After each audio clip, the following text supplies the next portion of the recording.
Well, hello and welcome to the Family Business Podcast with the Alessis. And today, as Steve Alessi, I'm being joined in the podcast booth with Alan Paul, who is not an Alessi.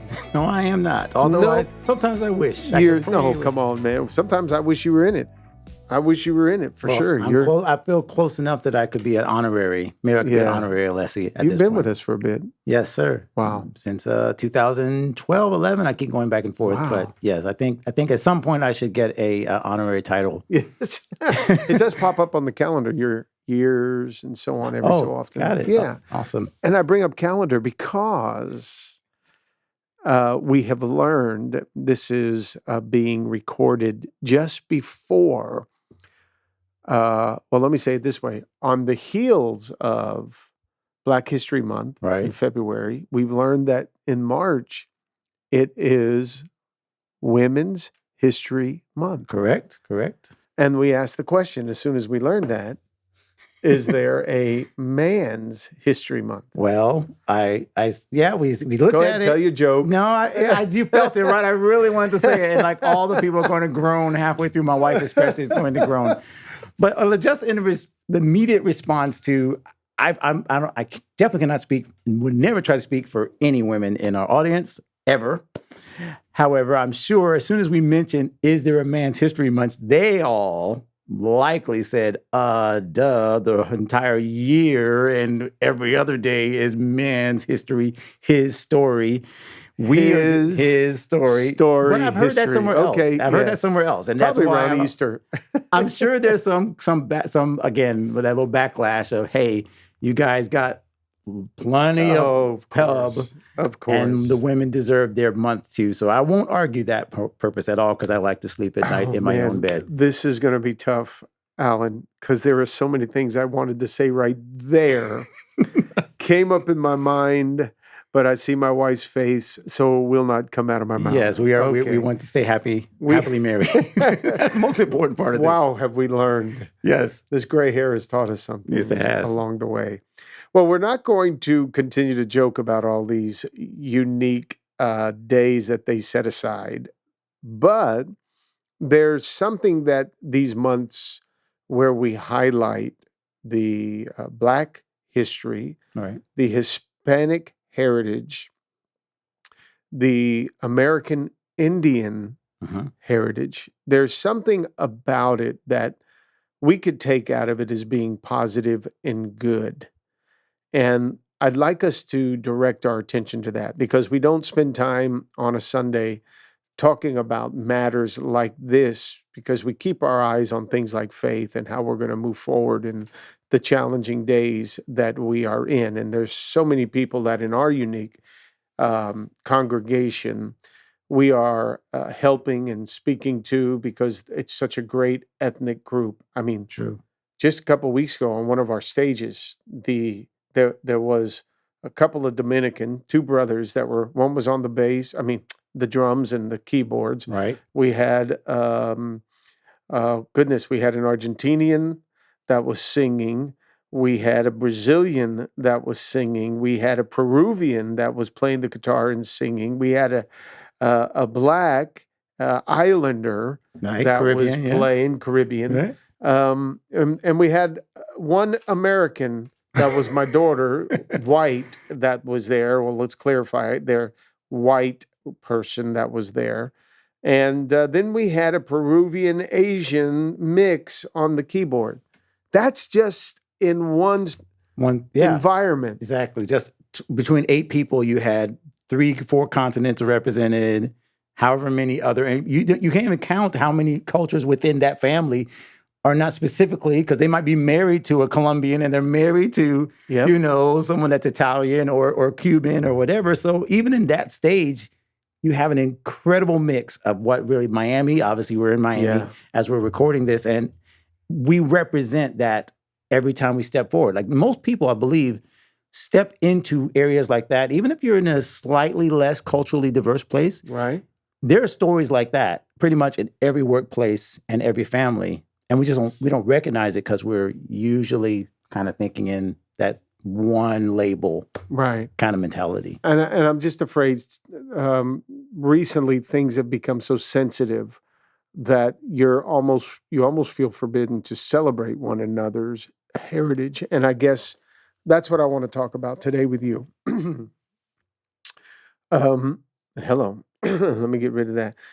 How can we do a better job at celebrating our unique heritage, our unique race, without it feeling like there's so much competition between the races, or there is something that's occurred in our past that has to be paid for? And why are we keep paying that kind of stuff forward? And instead of taking this moment here and me being able to look at you across this table that share two different races, and yet we have such a mutual respect for one another and a wonderful working relationship.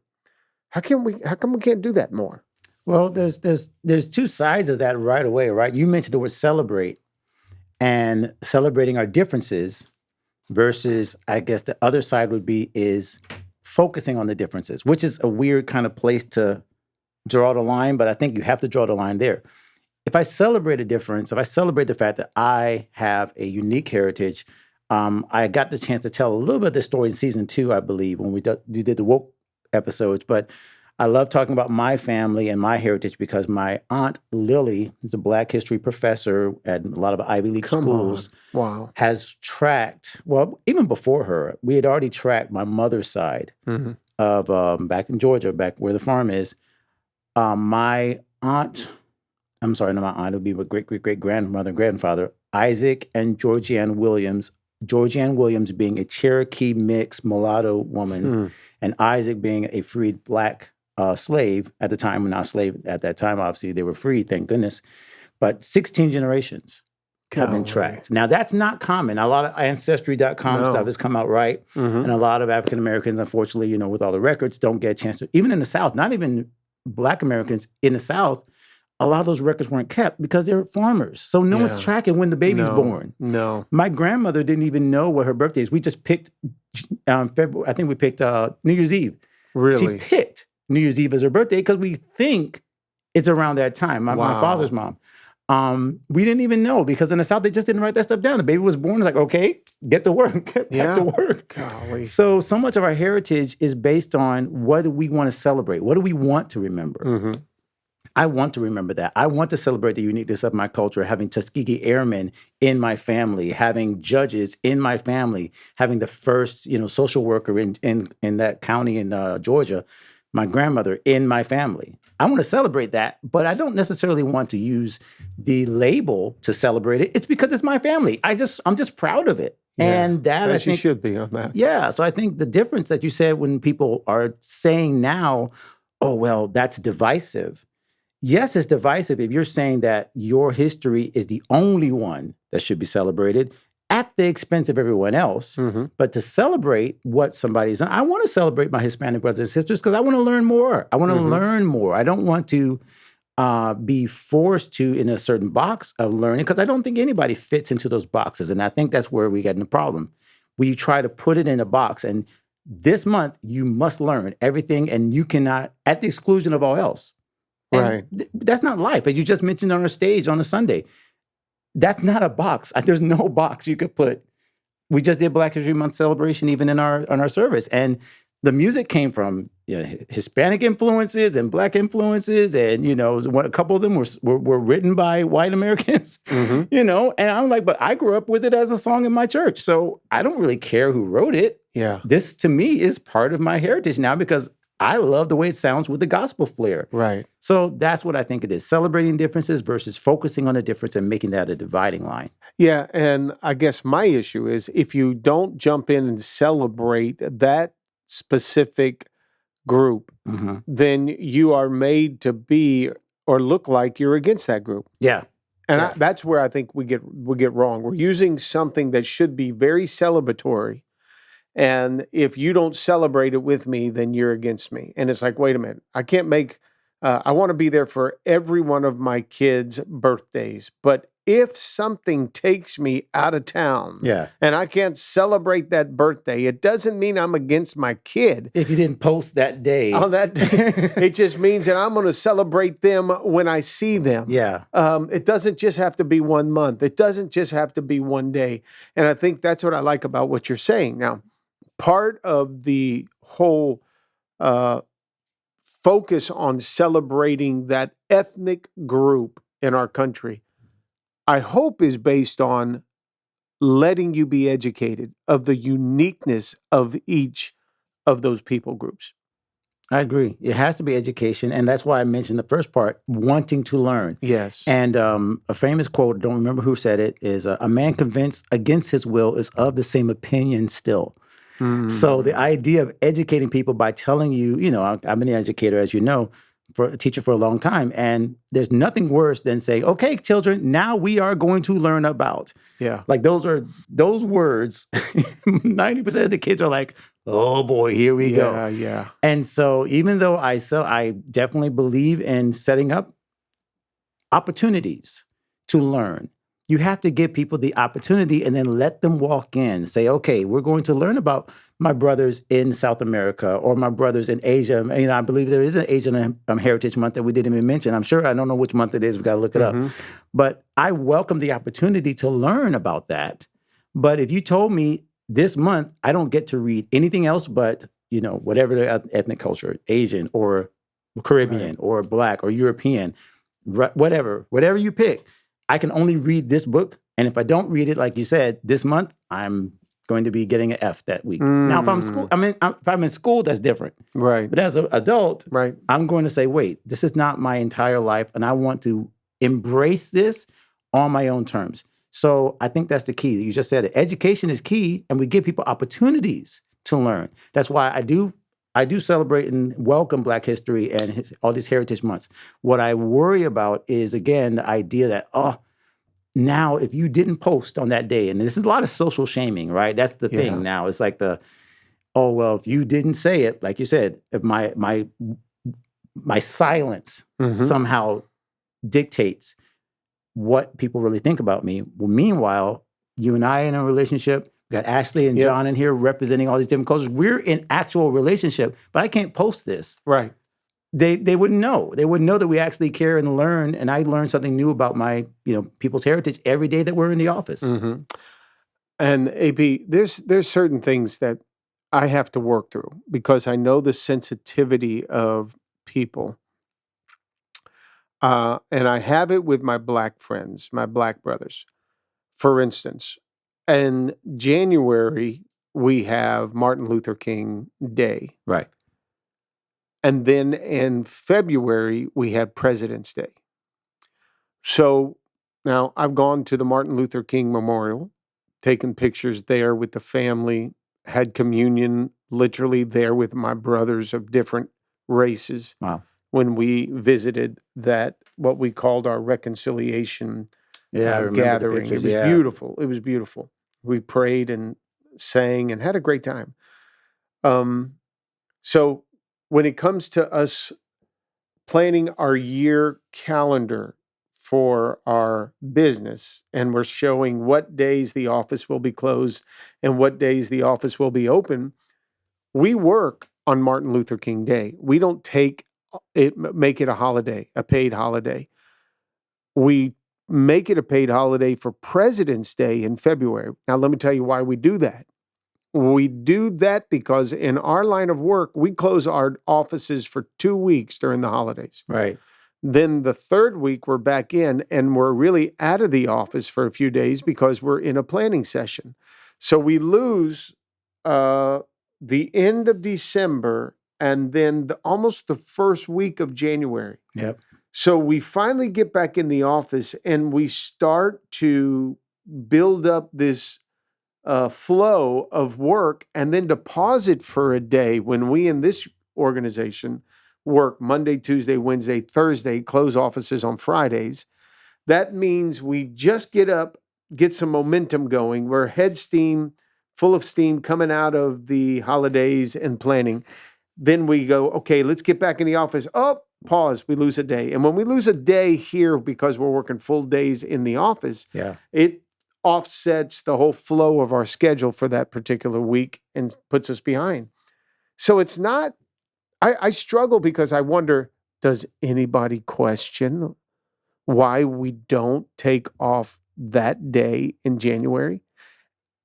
And if so, do I feel pressured as a business owner to have to take off one specific day because we've become so sensitive to, okay, if you don't honor Black History Month or Asian History Month or Hispanic Heritage, if we don't honor that, oh, you've got something against me. And here you are as a white pastor, white business owner, white leader, you take off President's Day, because most of them are white, but you don't take off Martin Luther King Day. I really go back and forth, and it's like, wait a minute, I can't make everybody happy because not everybody knows my heart. Yeah, but it's a challenge. Well, the fact that you laying that all out, and full disclosure, as an employee here, right, as an employee here, realizing that as an African American employee here. Very good. Hearing you say that, and I don't think you've ever shared that entire process. Even, again, this is why people should really watch this podcast, just to get your heart, especially those who are part of our business here at Metro. To hear your heart behind that is why me as an African-American person would never question, well, he must not care about Martin Luther King and all the sacrifices he made. When you just laid out your struggle to say, is this a good business decision? And does this honor the actual sacrifice that the man made? Mm-hmm. The reason I am here is because of the sacrifice Martin Luther King made, right? Yeah. That's why I'm here, because of him and others in the civil rights movement. For me to even have this job, for you to be able to bring me in and hire me in a multicultural, integrated company, mm-hmm. is because of what he did. What better way to honor him than to show up for work in the place that he worked for? Wow. Now, I mean, that's the mentality I have to take to this, because I could, if I wanted to, jump into the blame game, he's a white guy that doesn't really get it. And this is why I love you putting it in the context of a person that really cares for all cultures and does not want to check the box. I want to bring up something in sports real quick, because this is coming up a lot more, and we're getting into the weeds a little bit politically and stuff like that. But hey, might get ratings, might not. We'll see. Mm-hmm. The whole thing with Brian Flores and the suit against the NFL and the Rooney Rule. Am I saying it right? Mm-hmm. And it's coming up over and over again. Stop for a minute. Yes. I'm impressed you know all that. Oh, you thought I didn't watch sports? Okay, you're a musician. I keep an eye out. Okay, I'm not a Dolphin fan like everybody, but I pay attention. So go ahead. So that key issue with that whole thing, hopefully I'm summarizing it right, is that he's alleging that there's racial discrimination because he was being subjected to the Rooney Rule, which says you got to bring in a black candidate for a new head coaching position in the NFL. And he's saying that basically what they were doing is they were bringing him in, checking off a box, saying, yes, we interviewed a black candidate. Pastor, I, as well as everybody else who's African-American in this country, know there's been racial discrimination and know it may still exist. But what Brian Flores experienced is what we are getting more and more tired of. I am getting more and more tired of, is feeling like I have to have a box checked to validate that I'm here. I don't need a checkbox. I'm not a checkbox. Yeah. I'm here because I earned it and because you felt I was worthy of the position. So again, not to say the heritage doesn't matter. I'm proud of it, but I don't lead with that, and I don't need it. Yeah. I don't need it. And if my work doesn't stand for me, then I don't want to have somebody say, oh, well, you know what? Let's keep him because we need to keep diversity. Yeah. No, that's no way to live. That's no way for me to live. And so the fact that you are looking at the heritage and the celebration in that same lens, that to me speaks more to where I think the majority of Americans, or I believe more Americans are. Let's celebrate. I want to learn more, but don't use it as a checkbox where I just need to say, yeah, I posted that day. We had that day off. Therefore, and you know what they're calling it now? I think I'm getting this cultural. They're calling it, I think environmentalists are calling it greenwashing, right? So you just put your environmental label up and say, "Oh, we're saving the planet, we're saving this," and corporations are putting up that label. Well, we care about the planet, and they're like, "Well, you're just doing it to get over with the environmental people to make you feel happy." Wow. And it's the same thing with wokeness and affirmative and all this other stuff. It's like now they're like, well, just put a label on it. Yeah, we celebrated the holiday. Yes, we Black voices and stuff. And we're seeing more and more of people from my culture saying, yeah, that doesn't really do it. That's not it. And the reason is because they're checking a box. And we never wanted that. Right. We just want equal rights. And that's cool. And that's all we want. Equal, not this kind of, I don't know what it's called, but yeah, check And I box. don't even think you want preferential treatment. Absolutely not. Let's compete. Let's complete. If we're going to run the race, we're not going to slow down. But if I'm the better athlete, I'm not going to slow down because I want somebody of a different race to be given the chance to win. Right. And if you always, again, historical things aside, we started further back because of racial discrimination in the past and slavery. Yeah. However, when we do start at the same starting block, don't treat me like I need to be farther ahead, because then again, as we've seen, who gets preferential treatment? Is it the women this year? Is it the Hispanics? Is it Asians? Is it Blacks? Who gets to start further ahead? Every time we keep saying which group suffered more. Yep. Right? And so each time we try to move the starting blocks, the rest of the groups are like, hey, what about me? Right. What about me? What about my month? What about me? And it's just a losing game. It's not that these aren't noble intentions. Yes. But noble intentions don't always bring great results. No. And I think that's what we're finding out. I hope we can appreciate the fact that every ethnic group, every race should be celebrated. Yes. But maybe that celebration shouldn't be limited to a day or a month. If you're in that ethnic group, share your story with your kids. The good, the bad, got it. But mostly the good. Tell me the accomplishments. I do get a little nervous when I see certain people wanting to pass on the negatives of their race, and it's like they just can't get past it. My concern is, can we get past that? Somebody may be upset with me even saying, how can I get past slavery? I go back to a biblical manuscript of a people who went through slavery in their own way, biblically speaking, the Jews going through their slavery. Whatever that looked like, it was so long ago, we don't know all the details of it. Can you compare it to what the African American, the Blacks went through? I don't even know. What ultimately I would want to say to that is, I like hearing when you just told me about your family. Yes. Where they were, how they adapted and experienced levels of influence and success back when all we've really been conditioned to think is there wasn't these opportunities given to our Black friends. Hearing your story, hearing that is inspiring. Because it's interesting to me because of the person. Yes. Who they are and what you came from. Now, again, my side of the family, sad to say, some of them back in Alabama on my mom's side, they were involved in the KKK. Not good at all, but I want to know, what were they thinking? Yeah. What was that about?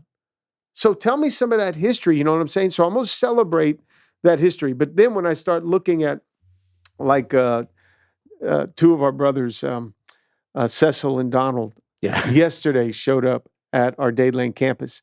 And when they opened the door, one of them was wearing what looked like an African garb, clothing. And then I saw, and I commented on it, looked good. And I thought they knew. They got the word that we were going to be doing something in honor of Black History Month. And then I saw Donald, and he was wearing something as well. And I'm like, guys, what were you doing? They said, oh, man, we just wanted to celebrate the Black History Month, and they're Islanders. So they were already thinking in their own way, let's celebrate. Let's wear the garb. Let's share.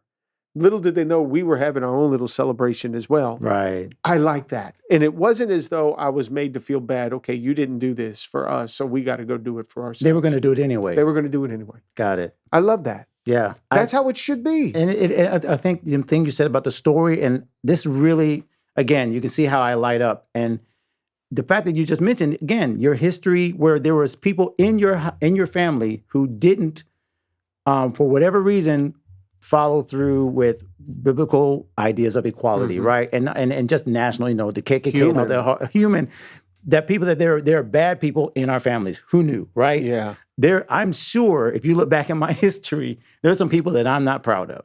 Yeah. Right? I mean, right now, there's people I could say, okay? Yeah. So the fact is that we can't necessarily punish you for the sins of your fathers and your forefathers by saying, okay, you'll never get it. You want to learn. Now, again, I always do the caveat. Yes, there are bad people now that don't want to learn. Yeah, let's ignore them. Let's put them to the sidelines and focus on the real relationships. And I wanted to say this real quick because it really points out something that you have been talking about a lot.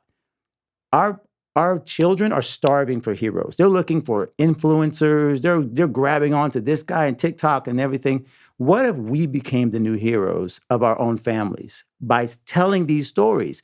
I know my daughter and my sons were inspired when my grandmother took them to the area where all these historical people were in Tuskegee. Wow. We have family reunions. They know, they've seen it. I didn't get a chance to go. They didn't take me. They took the grandkids. Now, I know not every family has that. You have that with your legacy between Pastor John and Pastor Ann and how they told you the stories of and now I know the stories of the Brooklyn Navy Yard. Yeah. I know about the immigration. You guys are immigrants too. Yeah. So it's like, oh, this is not as cut and dry as a hashtag. Once I have a context of the personal story, I don't just look at a single lens of this race or that race, this culture or that culture. I realize that God has a tapestry. He builds it up like a tapestry and weaves it. And if you try to pull one thing out, it's like, no, there's a bunch of things. It's not going to pull the whole thing out by just pulling one little thread and saying the whole thing's going to unravel. There's a lot of lines twisted and woven into this fabric that we call our American society. Yeah. And the fact that you, again, are willing to open up. I just wish more people would do that. And I do say that to every culture. Yeah. Don't wait, like you said, Donald and Cecil, don't wait for the holiday or history, or don't blame people when they don't mention it. Just say, hey, you know what? Let me continue to tell my story, focus on the positives, and be honest when things don't look exactly right because, hey, that's not just your family. That's not just your history. No. We go back in Africa. We go back in any culture. There's some really messed up stuff that we all have to deal with, but it shouldn't define the narrative. No. And I hope from that standpoint, if we would do it, I hope they would see the value of family. So our podcast is the family business with the Alessis, because family is everybody's business. Right. If we make our family business at home this kind of conversation and celebrate the culture that we're in, but also let them know there's other cultures. Yes. If we can do that in a way that's healthy without having to always make it this person's against me or that person's against me, I just find you would raise such healthier children.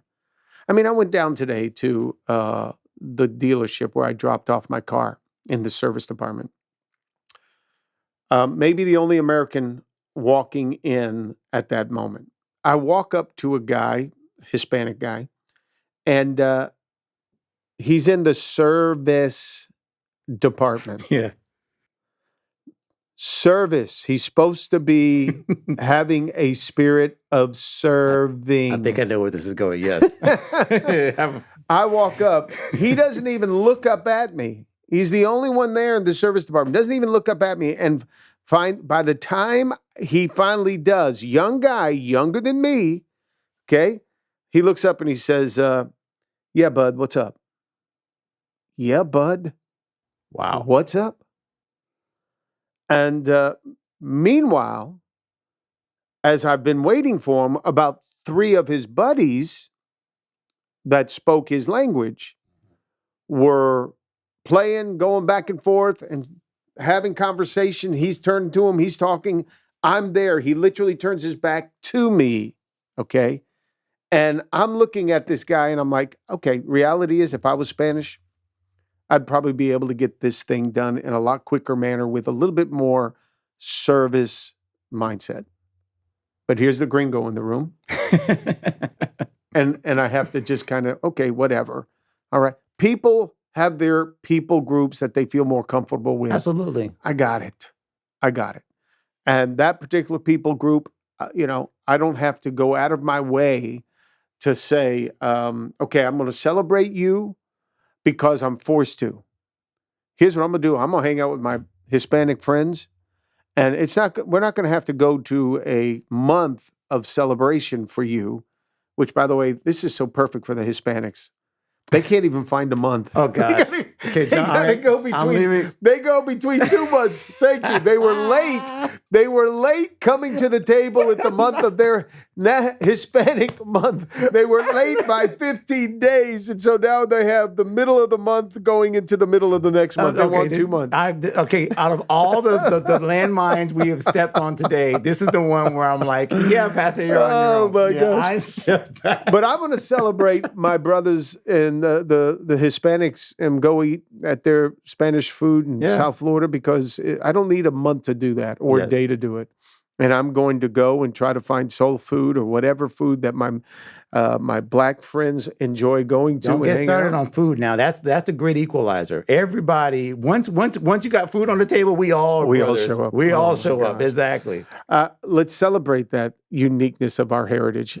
My daughters, I promise you, Alan, I don't have to push down their throat the Italian heritage portion that they share. Yes.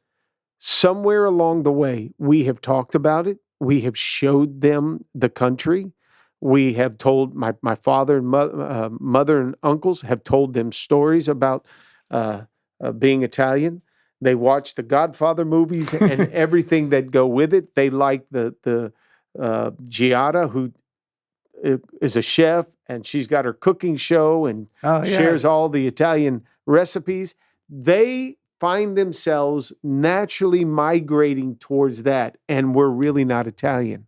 There's nothing about our features or look that makes us Italian. But they embrace that heritage because in the home, they have found that it's a value. Yes. Now, they don't devalue other races or other heritages. They just find themselves moving towards the one that has been in their DNA. So for our Hispanics, our Asians, our Blacks, our Italians, our what is white anymore in America? Caucasian. I don't know. Caucasian. Let's celebrate our own heritage while we are with our family, but also not be so locked into our own heritage that we're not willing to look across and see the value of our friends' heritage. I'll tell a quick story that really kind of puts that in. And again, I always like to use Marcus and Naomi, right? Because just like you did with your kids, I always joke that our kids had this, not just because we're musicians and because I'm a musician, because my wife and I, keep them around music all the time, but that playlist in our family, like my daughter went from Queen to musicals to John P. Key and gospel it's like her playlist is just all over the place. And I'm like, how did we raise these kids that have you cannot tell their ethnicity by their playlist, by their musical heritage. They don't just gravitate to ones because I remember those days, Saturdays, cleaning up, and we would just have African necks, and then something. Oh my gosh, she's singing in Spanish. That sounds cool. What gravitated? It wasn't that I wanted to force them to say you need to know about all these cultures. This was good music. This is good music. This is good music. This is good music. And the same way in culture, like you said, the African and American heritage that I share is a good heritage. Yes, it's something they should embrace because it's good, not because they had to, because it's amazing. And because being a part of that helps them know who they are. It helped make me who I am. It helped make my parents who they are. But it's not the only one. There's other good stuff out there. So just learn and celebrate all that is good. Mm-hmm. The Bible talks about it. We usually don't take the Bible in, but right? It says, whatever the lovely, whatever things are good report. Yep. Think on those things. Focus. Yeah, focus on those. And I think that's a great, way to talk about culture. Yeah. And so I celebrate your heritage. Thank you. And I thank you every time we do talk. I learn something new about your family. I thank you for celebrating our heritage and the heritage of our other staff members that are part of what we do here in our business at our church, and it makes for a great environment. And thank you for helping keep all of that in check and in balance. Because from the outside, there's always voices that are trying to keep that out of balance. True. And we won't let that happen here. So we found it, we were going to protect it and move forward. And so today we just wanted to share with you a little bit about celebrating our own unique heritages. And we trust and give you permission to celebrate your own as well as everybody else that is around you. So thanks for joining us today on The Family Business with the Alessis. Hey there, if you enjoyed this episode of the Family Business Podcast with the Alessis, then you'll want to know we've got more insight, more encouragement, more great conversations that we can have on Sundays, and even some surprises coming your way. So you want to make sure you subscribe to our channel and watch one of these next videos here next, because remember, family is everybody's business.